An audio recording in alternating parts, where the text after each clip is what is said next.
As we introduce this topic, it's important to know that ghuluw, going overboard, excesses in the religion, is a very dangerous matter. And Shaykh Muhammad bin Salih al-Uthaymeen warns us against 4 harms of ghuluw in his explanation of the beginning of this chapter. And I'm going to add 2 more to it that are also from the chapter.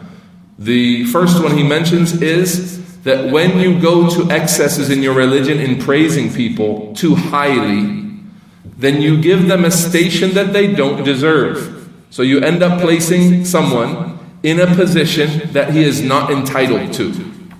Placing something in other than its place is known as dhulm. And also the opposite of hikmah, not using wisdom. Wisdom means to place everything in its most appropriate place. So when you raise the status of a person that you love and you want good for, you raise him above his level, you are harming him and you are not exercising hikmah. First harm of ghuluw. Secondly, that so often leads to worship of that person.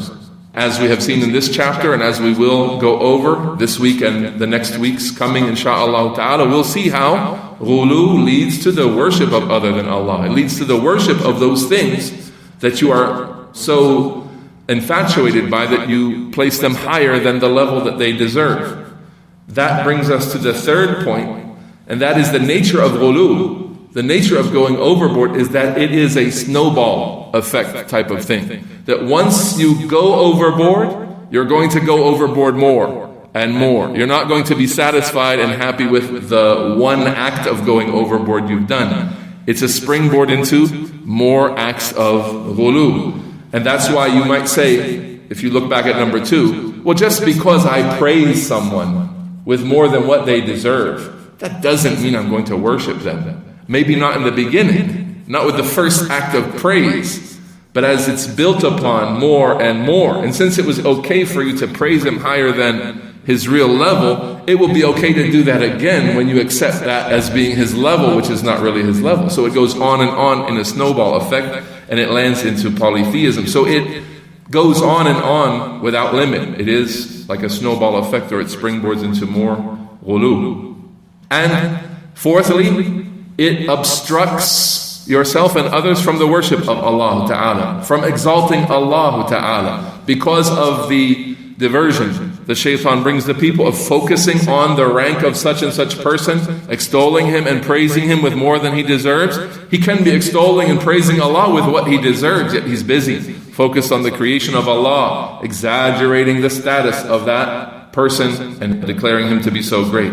These are the 4 that Shaykh Muhammad bin Salih mentions, and we'll take our 5th one in the chapter title of the author, that it actually leads to the abandonment of the religion, polytheism, and then eventually the abandonment of the religion and total opposition to the message of the one that you are praising. So here's Muhammad, the Prophet and Messenger sallallahu alaihi wasallam. I love him with all of my heart, I praise him, and I don't concern myself with the limits of that praise, and I feel free to praise him with whatever. As some of the Sufis that have visited Pittsburgh have said, he knew all matters of the heavens and the earth. Everything the pen wrote in the Lawh al-Mahfuz, the Prophet knew it, sallallahu alayhi wasallam. And they say that about him out of love. They say that because they love him. But is that love justified by this religion? No, it's prohibited by this religion. That level of love is not permissible for the Messenger sallallahu alayhi wasallam to make claims about him on that degree. So then the very one that came with this message, now you end up opposing him in his core message. Muhammad sallallahu alayhi wasallam forbade us from ghuluw, forbade us from shirk, polytheism, going to excesses in our religion and all of that. And now I insist on praising him above what he deserves. I end up in diametric opposition to the very message of the one I'm praising. Look at the level of contradiction. And then lastly, what was mentioned in the narration that we have heard from Abdullah ibn Abbas radiyallahu anhu, that ghuluw is that which destroyed the people who have came before you. And it's been mentioned with hasr. The only thing, the people of the past were only destroyed by their ghuluw in the religion, by their going overboard in the religion. So sixthly then, it destroys people, it has destroyed people, and it is a very destructive behavior. And Allah Ta'ala knows best.